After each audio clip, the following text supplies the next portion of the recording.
శ్రీ గురుభ్యో నమః. సౌందర్యలహరి 17వ శ్లోకం గురించి చెప్పుకుందాం.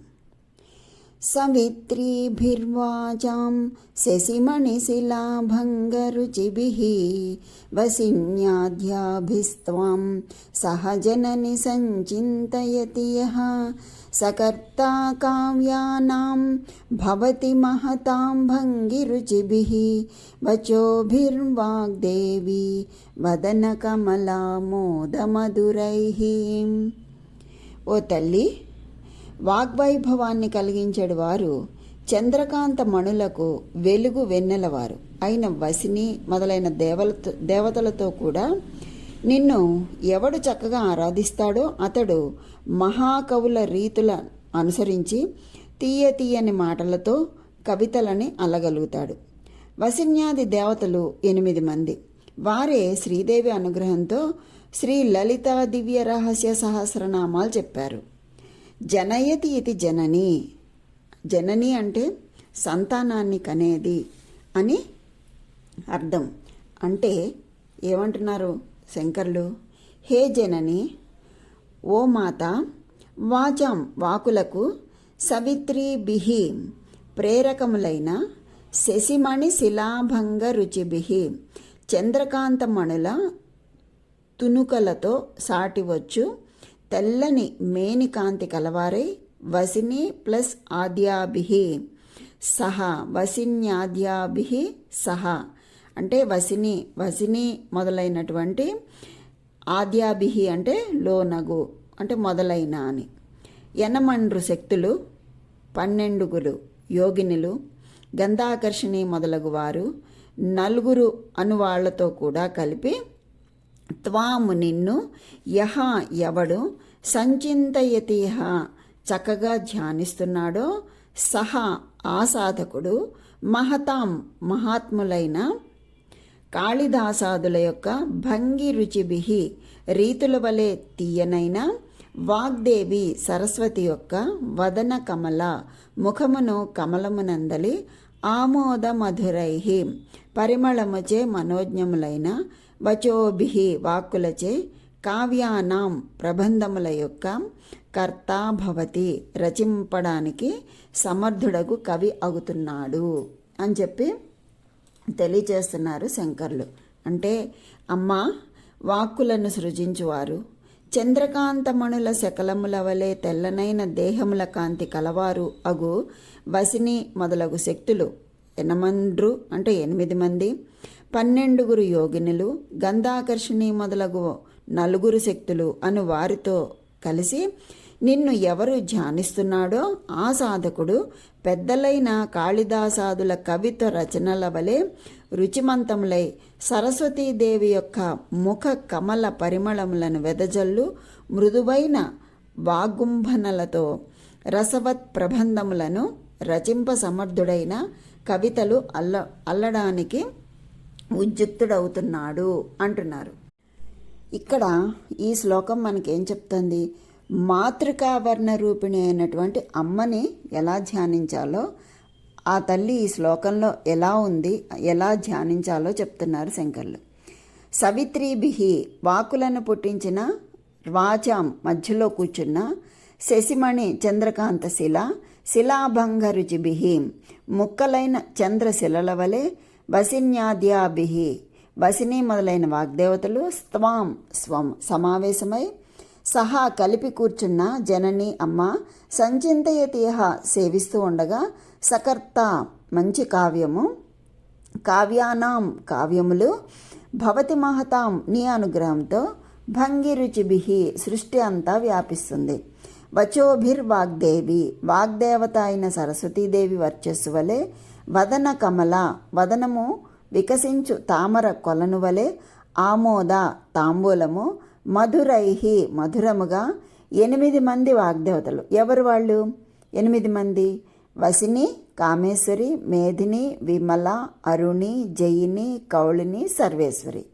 అలాగే 4 ఆకర్షణాశక్తులు, గంధ రస రూప స్పర్శ. 12 మంది యోగినులు అంటే కలయిక వలన వచ్చిన శక్తులు. అంటే ఒకటి విద్య చదువు, రెండవది వేసిక అంటే శ్వాస, 3 మోసిక అంటే ఇది కూడా శ్వాస కిందే వస్తుంది. 4 అమృత తీయని మాట. 5 ధ్యానయోగి అర్థం చేసుకునే శక్తి కలిగి ఉండటం. వ్యాపిని వ్యాపింపచేయనది. 7 వ్యోమరూప అంటే స్థలము అంటే ఖాళీ అన్నమాట. 8 మేధ బుద్ధి. 9 ఆప్యాయిని సౌమ్యము లేదా ఆప్యాయము. 10 దీపిక అంటే ఆకర్షణీయముగా. 11 సిద్ధిరూప సిద్ధించగల శక్తి. 12 లక్ష్మీ రూప అంటే ఫలము. ఇది 12 మంది యోగినులు. ఈ మొత్తము కలిపితే ఎంతైంది? 8 వాగ్దేవతలు ప్లస్ 4 ఆకర్షణ శక్తులు ప్లస్ 12 యోగినులు కలిపితే మొత్తం 24 మంది దేవతలు. వాకులను పుట్టించిన వాక్కులకు అధిదేవత అయిన సరస్వతీ రూపిణి అయిన అమ్మను 24 మంది వసిని మొదలైన వాగ్దేవతలు ముక్కలైన చంద్రుని కళతో తెలుపు వర్ణముతో ప్రకాశిస్తూ మధ్యలో కొలువై సేవలు అందుకుంటూ ఉన్న అమ్మను ఆరాధించిన వారికి అమ్మ అనుగ్రహంతో పాటు వారి వాక్కులు ఎలా వస్తాయి అంటే దీర్ఘకాలము ప్రపంచము గుర్తించగల కవిత్వము, సరస్వతీ రూపిణి అయిన అమ్మ వేసుకునే తాంబూల పరిమళము వలె వికసించిన కమల వదనముతో తాంబూల వర్ణముతో ప్రకాశించు అమ్మ వలె దిగ్దిగంతములకు వ్యాపించినటువంటి కవిత్వాన్ని ప్రసాదిస్తుందట. అంటే ఈ శ్లోకం మొత్తం 24 మంది వాగ్దేవతలతో కలిపి అమ్మని ఆరాధించడం అన్నమాట. అంటే అమ్మా త్రిపుర సుందరి వాగదీశ్వరి, నీ భగవతీ రూపం ఇలా ధ్యానిస్తున్నాను.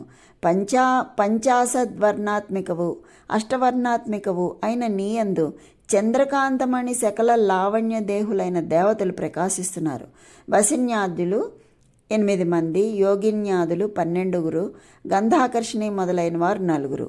ఇది నీ సారస్వత రూపం. అలాగే మనకి వసిన్యాదులు 8 మంది కదా, ఆ నుంచి సా వరకు అన్నమాట.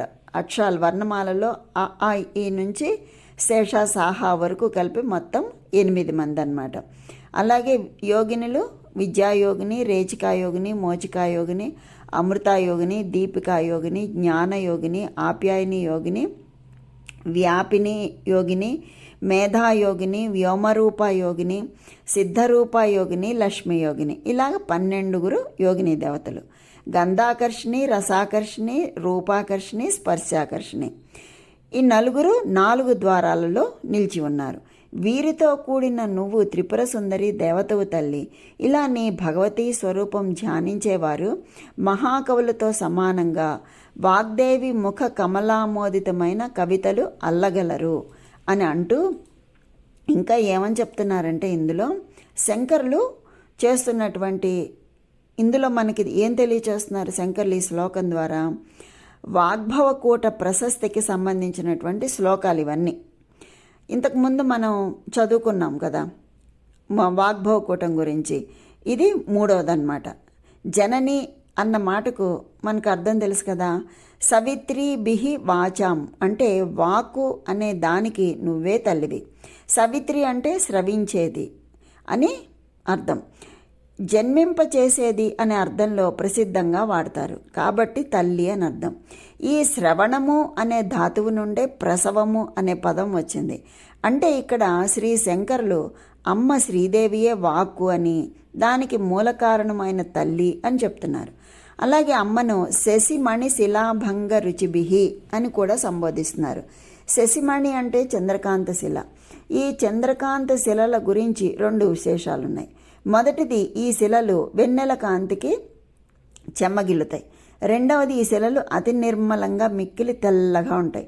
ఇక్కడ రుచి అంటే వాటి కాంతిని చెప్తున్నారు. రుచి అంటే కాంతి అని ఇక్కడ. కాబట్టి శంకరులు అమ్మ యొక్క శరీర వర్ణం ఎంత ధవళంగా ఉంది అంటే చంద్రకాంత శిలల యొక్క ప్రకాశంలా ఉంది అని చెప్తూ అభంగ రుచి అన్నారు. అంటే ఎక్కడా వంక పెట్టడానికి వీల్లేని స్వచ్ఛమైన తెలుపు అని అర్థం. వసిన్యాద్యాభ్యాహ త్వాం సంచింతయతి యహ అంటున్నారు 2వ పాదంలో. వసిన్యాదులు అంటే వసిని మొదలైన దేవతలు, వీళ్ళు శ్రీచక్ర దేవతలు. ఈ దేవతలతో సహా యహ అంటే ఎవడైతే, త్వాం అంటే నిన్ను, సంచింతయతి అనగా చక్కగా ధ్యానిస్తున్నాడో అని ప్రస్తావిస్తూ అటువంటి వాడికి కలిగే ఫలితాన్ని చెప్తున్నారు. శ్రీచక్రంలో అమ్మవారి పరివార దేవతలు వసిని మొదలైన వారు. ఈ దేవతలు అమ్మవారిని పరివేష్టించి అంటే చుట్టూ ఉండి సేవిస్తూ ఉంటారు. ఇలా వారితో కూడిన అమ్మని ధ్యానం చేయాలని చెప్పడం అన్నమాట. వట్టి ధ్యానం కాదని చెప్పటానికి సంచింతనం అని చెప్తున్నారు. అంటే ఇక్కడ సం అనే సాకి సున్నా పెట్టారు. సమ్ అంటే ఉపసర్గ అనే దీని ద్వారా మనకి ఈ పదం ద్వారా చక్కగా చింతనం అని తెలియజేస్తున్నారు. చింతనం అంటే ధ్యానాన్ని సూచిస్తున్నారు. చివరి 2 పాదాల్లో అటువంటి వాడికి సంబంధించిన అదృష్టాన్ని ఆ విధంగా ధ్యానం చేస్తే ఎటువంటి అదృష్టం పడుతుందో చెప్తున్నారు. వాగ్దేవి అంటే సరస్వతి అని కదా. వాగ్దేవి వదన కమలం అంటే పద్మం వలె ఉన్న సరస్వతీదేవి యొక్క ముఖం అని. ఆ ముఖం యొక్క ఆమోద మధురైహి అంటే అటువంటి తల్లి చిరునవ్వులు, దయాదృష్టి అనే వాటి యొక్క మధురమైన అనుభూతిని పొందటం జరిగి అదృష్టవంతుడు అవుతాట. ఆ అదృష్టం కారణంగా అతడు ఏం చేస్తున్నాడంటే వచోభిహి మహతాం భంగి రుచిభిహి అంటే గొప్ప గొప్ప కాళిదాసాది కవుల వలె అనేక రకాల వైభవం కలిగిన వాక్కులు కలిగిన వాడు అవుతాడు కదా. మరి సరస్వతియే కదా చదువులు అన్నింటికీ తల్లి. సరే, అంత గొప్ప అదృష్టం పట్టినవాడు ఊరికే ఉంటాడా? ఉండడు కదా. అందుచేత అటువంటి వాడు ఏం చేస్తాడు అంటే సహ కావ్యానాం కర్త భవతి అంటే వాడు కావ్యాలకు కర్త అవుతాడు. కావ్యకర్త అంటే కావ్యాలు వ్రాసినవాడు అని. ఈ శ్లోకంలో ఉన్న వసిన్యాద్యాభిహి అన్నది చాలా కీలకమైన పదప్రయోగం. అంటే శ్రీచక్రం యొక్క స్వరూపాన్ని తెలియచేస్తుంది. శ్రీచక్రం శివశక్తుల ఐక్య స్వరూపం. శ్రీచక్రంలో శక్తి కోణాలు, శివకోణాలు అంటూ కొన్ని త్రికోణాల గురించి మనం ఇంతకుముందు శ్లోకంలో ఒకసారి చెప్పుకున్నాం. శ్రీచక్రం పిండాండం అని చెప్పబడే మానవ శరీరానికి ప్రతీక అని కూడా ఒక శ్లోకంలో మనం చెప్పుకున్నాం. అలాగే శ్రీచక్రం శ్రీ విద్యా మంత్రాలకు చిహ్నం. శ్రీచక్రం బ్రహ్మాండానికి ప్రతీక. సాంకేతికంగా పిండాండం అనేది బ్రహ్మాండం యొక్క సూక్ష్మ రూపం అన్నమాట అని ఇది కూడా మనం ఇంతకుముందు ప్రస్తావించుకున్నాం. శ్రీచక్రంలో అనేక మంది దేవీమూర్తులను గుర్తిస్తారు. వీరే వసిన్యాదులు. వీరిని గురించి ప్రస్తుతం మనం తెలుసుకోవాలి. అదేంటంటే శ్రీచక్రంలో 9 ఆవరణలు ఉన్నాయి. వీటినే నవావరణములు అని చెప్తారు. అలాగే మరికొన్ని ప్రత్యేక విభాగాలు ఉన్నాయి శ్రీచక్రంలో. వీటన్నింటికీ సాంకేతికంగా పేర్లు, అధిష్టాన దేవతలు, ప్రత్యేకమైన వర్ణ విశేషాలు, బీజాక్షాలు, పరివార దేవతలు ఇలాగా వేరువేరుగా ఉన్నాయి. ఇప్పుడు మొదటి ఆవరణం తీసుకున్నాం అనుకోండి. శ్రీచక్రం మధ్యలో ఉన్న బిందువు, దీనికే సర్వానందమయి చక్రం అని సంకేతం.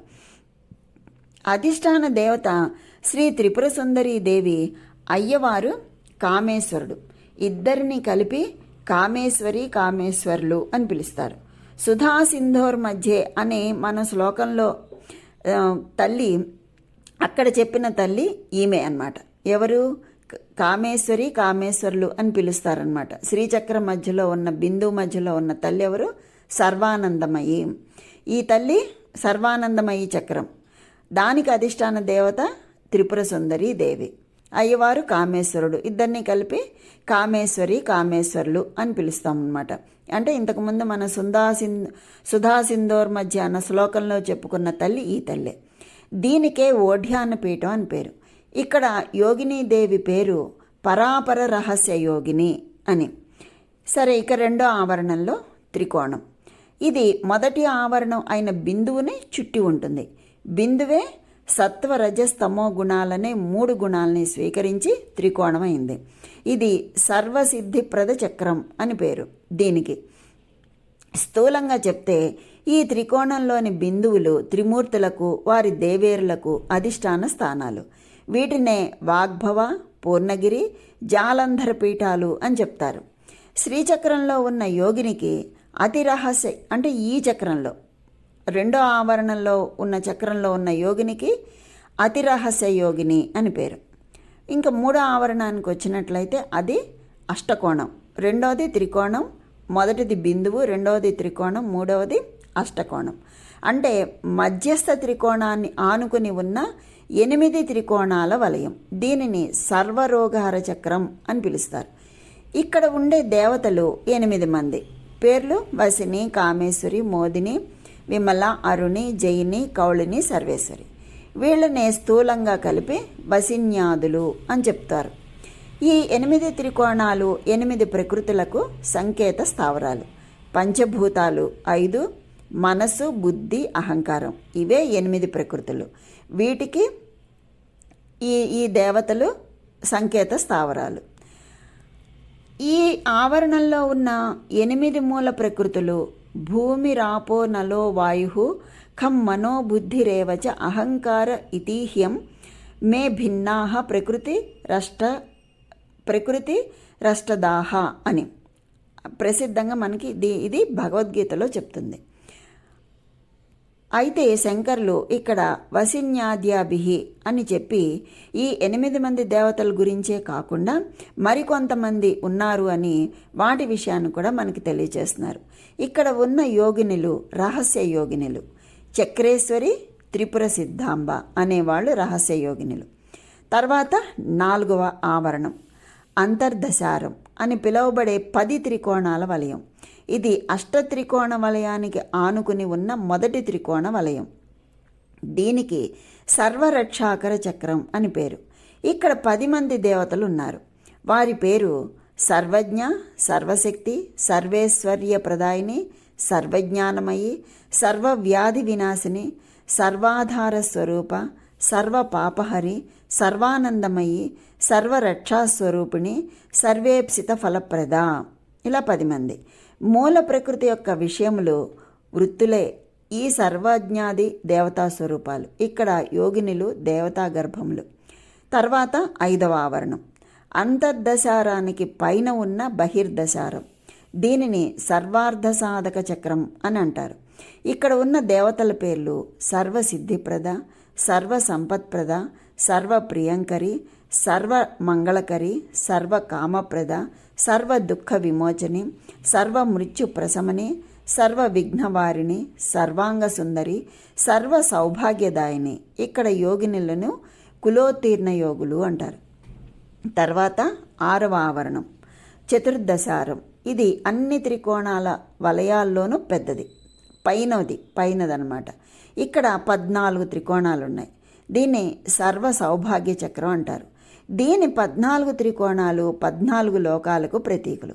ఇక్కడ ఉండే దేవతలు 14 మంది పేర్లు ఏంటంటే సర్వసంక్షోభిని, సర్వవిద్రావిణి, సర్వాకర్షిణి, సర్వాహ్లాదిని, సర్వసమ్మోహిని, సర్వస్తంభిని, సర్వవిజృంభిణి, సర్వవశంకరి, సర్వరంజని, సర్వోన్మాదిని, సర్వార్ధసాధిని, సర్వసంపత్పూరణి, సర్వమంత్రమయి, సర్వద్వంద్వక్షయంకరి అని. ఇక్కడ వీరే యోగినులు. వీరినే సంప్రదాయ యోగినులు అంటారు. తర్వాత 7వ ఆవరణం అష్టదళ పద్మం. దీనికి సర్వసంక్షోభిని చక్రం అని పేరు. ఇక్కడ 8 మంది దేవతలున్నారు. వీళ్ల పేర్లు అనంగ కుసుమ, అనంగ మేకల, అనంగ మదన, అనంగ మదనాతుర, అనంగరేఖ, అనంగవేగిని, అనంగాంకుశ, అనంగమాలిని అని. తర్వాత 8వ ఆవరణం షోడశదళ పద్మం అంటే 16 రేకుల పద్మం. దీనికి సర్వాశాపరిపూరక చక్రం అని పేరు. ఇక్కడ 16 మంది దేవతలు ఉంటారు. వీళ్ళ పేర్లు కామాకర్షిణి, బుద్ధ్యాకర్షిణి, అహంకారాకర్షిణి, శబ్దాకర్షిణి, స్పర్శాకర్షిణి, రూపాకర్షిణి, రసాకర్షిణి, గంధాకర్షిణి, చిత్తాకర్షిణి, ధైర్యాకర్షిణి, స్మృత్యాకర్షిణి, నామాకర్షిణి, బీజాకర్షిణి, ఆత్మాకర్షిణి, అమృతాకర్షిణి, శరీరాకర్షిణి అని. వీళ్ళనే కర్షిణ్యాదులు అంటారు. ఇక్కడ వీరికే గుప్తయోగినులు అని వ్యవహరిస్తూ ఉంటారు. తర్వాత 9వ ఆవరణం లోపలి వెలుపలి భూపురాలు అంటే నవావరణం కదా, 9వది ఇది. ఇందులో లోపలి భూపురానికి 3 భాగాలు. మొదటిది శుక్లవర్ణం అంటే తెల్లనిది. ఇక్కడ ఈ శక్తి దేవతలైన వామ, జ్యేష్ఠ, రౌద్రి, అంబిక, పశ్యంతి, ఇచ్ఛ, జ్ఞాన, క్రియ, శాంత అనేవాళ్ళు. వీరితో పాటు సర్వసంక్షోభిని, సర్వవిద్రావణి, సర్వాకర్షిణి, సర్వవశంకరి, సర్వోన్మాదిని, సర్వమహాంకుశ, సర్వఖేచరి, సర్వబీజ, సర్వయోని అనే నవముద్రా దేవతలు ఉన్నారు. మధ్యలోది భూపురం, మధ్య భూపురం. ఇది మొదటిది తెల్లని వర్ణంలో ఉంటుంది. మధ్యలోది రక్తవర్ణం అంటే ఎర్రని వర్ణం ఉన్నది. ఇక్కడ బ్రాహ్మి, మహేశ్వరి, కౌమారి, వైష్ణవి, వారాహి, మాహేంద్రి, చాముండ, మహాలక్ష్మి అనే మాతృకా దేవతలు ఉన్నారు. మూడవది తృతీయ భూపురం, పీతవర్ణం అంటే పసుపు వర్ణం. ఇక్కడ 7 మంత్రాధిష్టాన దేవతలు ఉన్నారు. సమిష్టి భూపురం చతురస్రాకారంలో ఉంటుంది కదా, అన్నింటికన్నా పైన. దీనికి త్రైలోక్య మోహన చక్రం అని పేరు. ఇక్కడ దేవతల అష్టసిద్ధి ప్రదాయకులు అంటే అణిమాసిద్ధి, లగిమాసిద్ధి, మహిమాసిద్ధి, ఈసిత్వ సిద్ధి, వసిత్వ సిద్ధి, ప్రాకామ్య సిద్ధి, గరిమా సిద్ధి, ప్రాప్తి సిద్ధి అనేవాళ్ళు. వీరినే ప్రకట యోగినులు అని కూడా అంటారు. ఇలా శ్రీచక్రం యొక్క ఆవరణలు అన్నీ దేవీమూర్తులకు నిలయాలు. శ్రీ శంకరులు ఈ శ్లోకంలో వసిన్యాద్యాభిహి అన్నది అందరినీ కలిపి స్మరించి మనకి చెప్తున్నారన్నమాట. అన్ని రకాల శక్తిమూర్తులను స్మరించారు ఈ శ్లోకం ద్వారా. మనం కూడా ఈ శ్లోకాన్ని పఠిస్తే అందరినీ స్మరించినటువంటి ఫలితం లభిస్తుంది. ఈ శ్లోకంలో వసిన్యాది అని చెప్పటం వలన 8 మంది వసిని దేవతలను, వాళ్లతో పాటుగా యోగినులు, కర్షిణులు కూడా స్మరించారు అని చెప్పుకున్నాం కదా. అమ్మ మాతృకా వర్ణ రూపిణి అని చెప్తూ ఉంటారు కదా, అంటే 50 వర్ణాలే స్వరూపంగా ఉన్నది అని అర్థం. ఈ వర్ణాలు అంటే అక్షరాలు సంస్కృతంలో 50. వీటినే 8 వర్గాలుగా విభజించి చెప్తారు. అవి ఎలా అంటే అకార వర్గం. అకారం అంటే ఆ నుంచి అహా వరకు, అ ఈ అమ్మహా వరకు, మొత్తం ఎన్ని 16 అక్షరాలు. ఈ వర్గాన్ని అంతటికీ కలిపి ఒక దేవత ఉంది. ఆ దేవతే అధిష్టాన దేవత ఎవరు? వసిని. తర్వాతది కవర్గం, కాకాగాజ్ఞ. అందులో 5 అక్షరాలు ఉన్నాయి. దానికి అధిష్టాన దేవత, ఆ కవర్గానికి అధిష్టాన దేవత కామేశ్వరి. తర్వాత చవర్గం, చాచాజాయిని. ఇవి కూడా 5 అక్షరాలే. దీనికి అధిష్టాన దేవత ఈ వర్గానికి మోదిని శక్తి. తర్వాత టవర్గం, టాటా డాఢాణ 5 అక్షరాలు. దీనికి విమల యోగిని అధిష్టాన దేవత. తవర్గం, తాతా దాధాన 5 అక్షరాలు. దీనికి అధిష్టాన దేవత అరుణ. పవర్గం, పాపబాభామ, ఇవి 5 అక్షరాలు. దీనికి అధిష్టాన దేవత జయిని. యవర్గం, యారా లావ 4 అక్షరాలే. ఈ యవర్గానికి అధిష్టాన దేవత సర్వేశ్వరి. తర్వాత ఆఖరిది శవర్గం అంటే శే ష సా హ ల 5 అక్షరాలు. ఈ శవర్గానికి అధిష్టాన దేవత కౌలిని. ఇలాగ వర్ణమాలకి ప్రతి వర్గానికి ఒక అధిష్టాన దేవత ఉన్నారు. అందుకే మనకి అక్షరాభ్యాసంలో ఓం నమ శివాయ సిద్ధం నమః అని చెప్పి మన చేత రాయించి ఆ ఈ నుంచి చెప్పిస్తారు, ప్రతిరోజు చెప్పరా అని. అలాగా ఆ వర్ణమాలని చెప్పినా కూడా మనము ఆ దేవతల్ని స్మరించిన ఫలితం కలుగుతుంది. ప్రతిరోజు ఆ నుంచి లా వరకు మనం అక్షరాలన్నీ చెప్పామనుకోండి, అవన్నీ బీజాక్షరాలు అయిపోతాయి. దానికి ఉన్నటువంటి అధిష్టాన దేవత మన వశమైపోతుంది. వీళ్ళందరే వసిన్యాదులు. వసిన్యాది వాగ్దేవతలు వీళ్ళే అన్నమాట. అంత గొప్పది మన తెలుగు వర్ణమాల. సంస్కృతంలో ఇవన్నీ మనకి తెలుగులో ఎందుకు చిన్నప్పటి నుంచి నేర్పిస్తున్నారు అంటే, ఒరే అక్షరాలు సరిగా నేర్చుకోరా, ఒత్తులు సరిగా పలకరా అని ఎందుకు తిట్టేవాళ్ళు? ఇందుకే అన్నమాట. ఎందుకు? ఆ వర్గానికి ఆ దేవతలు ఉన్నారు. ఆ దేవతకి కోపం వస్తుందన్నమాట మనం తప్పు పలికితే. కోపం వస్తే ఎటువంటి ఫలితం కలుగుతుందో అందరికీ తెలుసున్న విషయమే కదా. అందుకే ఏ అక్షరము కూడా తప్పు పలకకుండా చక్కగా పలకాలి అని పదే పదే చెప్పే కారణం అదే.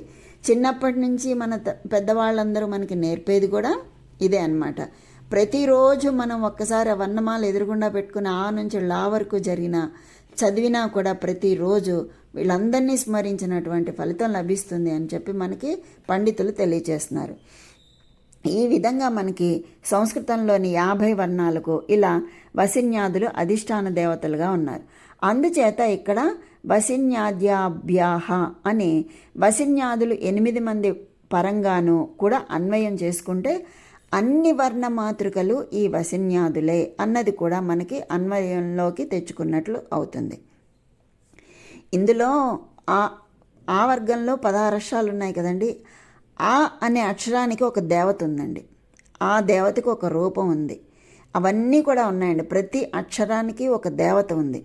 ఇక్కడ మనకి వర్గానికి ఒక దేవతను చూపించారు, కానీ అక్షరానికి కూడా ఒక్కొక్క దేవత ఉందండి. మనకి ఎప్పుడైనా భవిష్యత్తులో మనకి సమయం ఉంటే వాటిని కూడా మనం వివరంగా చెప్పుకుందాం. చాలా అద్భుతమైనటువంటి వర్ణన అండి అది. ఈ 50 వర్ణాలలో అకారం మొదలు టకారం వరకు ఉన్న వర్ణాల యొక్క రంగు ధూమ్రవర్ణం. ఆ నుంచి ట అంటే అకారం, ఆకార వర్గం, కవర్గం, చవర్గం, టవర్గం ఇంతవరకు అంటే 4, మొత్తం 8 వర్గాలు కదా. అందులో మొదటి 4 వర్గాలు ధూమ్రవర్ణం. ధూమ్రవర్ణం అంటే బూడిద రంగు, వెలిబూడిద అంటారు అది. ఆ తర్వాత 4 డా నుంచి ఫా వరకు అవన్నీ శుక్లవర్ణాలు అంటే తెల్లని రంగు. అలాగే బా నుండి టా నుంచి ఫా వరకు వర్ణాలు అన్నమాట. టా నుంచి ఫా వరకు ఉన్న వర్ణాలు శుక్లవర్ణాలు అంటే తెల్లని రంగు ఉంటాయి. బా నుండి లా వరకు ఉన్న వర్ణాలు అంటే ఆశాలు. బాభా మాభామా, పా వరకు అయిపోయింది కదా. బాభామా, యా రా లా, లా వరకు అరుణఛాయ అంటే అవి ఎర్రగా ఉంటాయన్నమాట. లకారం కూడా లకారంగానే ఎర్రనిది. నా నుండి సా వరకు, నాలో నా నుండి తర్వాత సా వరకు అన్నమాట. అవే వర్ణంలో ఉన్నాయి. స్వర్ణఛాయ అంటే బంగారు వన్నెలో ఉన్నాయి. హకారము మెరుపు వంటి రంగు, క్షకారం కూడా అలాంటివన్నీ. 3వ ఆవరణం అష్టకోణం అంటే మధ్యస్థ కోణం, మధ్యస్థ త్రికోణం ఆనుకుని ఉన్న 8 త్రికోణాల వలయం. దీన్ని సర్వరోగహర చక్రం అని పేరు కదా. ఇక్కడ ఉండే దేవతలు 8 మంది ఈ వసిన్యాదులు అని చదువుకున్నాం. సుధాబిందువుని కలిగి ఉన్న త్రికోణాన్ని ఆనుకుని ఈ అష్టకోణ చక్రం ఉందని మనకి తెలుసు కదా, ఇంతకుముందు చెప్పుకున్నాం. అలాగే ఈ అష్టకోణ చక్రం శివశక్తి త్రికోణాల మేళనం వలన ఏర్పడుతుంది. దీనివలన సిద్ధిస్తుంది ఏమిటి? 50 వర్ణమాతృకలు శివశక్తి సమ్మేళనం ఆధారంగా కలవి అని. అలాగే ఈ అష్టకోణ చక్రం ఏ త్రికోణాన్ని ఆనుకుని ఉందో దానిలో ఉన్న వాగ్భవ, పూర్ణగిరి, జాలంధర పీఠాలను గురించి కూడా మనం చదువుకున్నాం. ఇందులోనే వాగ్భవ కూటాన్నే ఇక్కడ వర్ణించారన్నమాట. ఈ 3 కూటాలను అనుకుని కదా వర్ణమాతృకలు ఉన్నాయి. ఈ 3ని ఆనుకుని ఉన్నాయి. అందుచేత ఈ వాగ్భవ కూటాన్ని వర్ణమాతృకలకు మూలంగా సారస్వత ధ్యానం ఉంది అని చెప్తున్నారు శంకర్లు. ఎంత గొప్పగా చెప్పారో చూడండి. ఇది ఎంత అర్థముందో ఈ శ్లోకంలో మనకి. ఈ శ్లోకాన్ని సాధన చేస్తే, పారాయణ చేస్తే ఎంత గొప్ప ఫలితం వస్తుందో తెలుసా అండి. సాధకుడికి సకల కళా కోవిదుడవుతాటండి. ఎందుకంటే మాతృకావర్ణ రూపిణి శ్లోకంలో ఉంది కదా, అందుకని సకల కళా కోవిదుడవుతాట.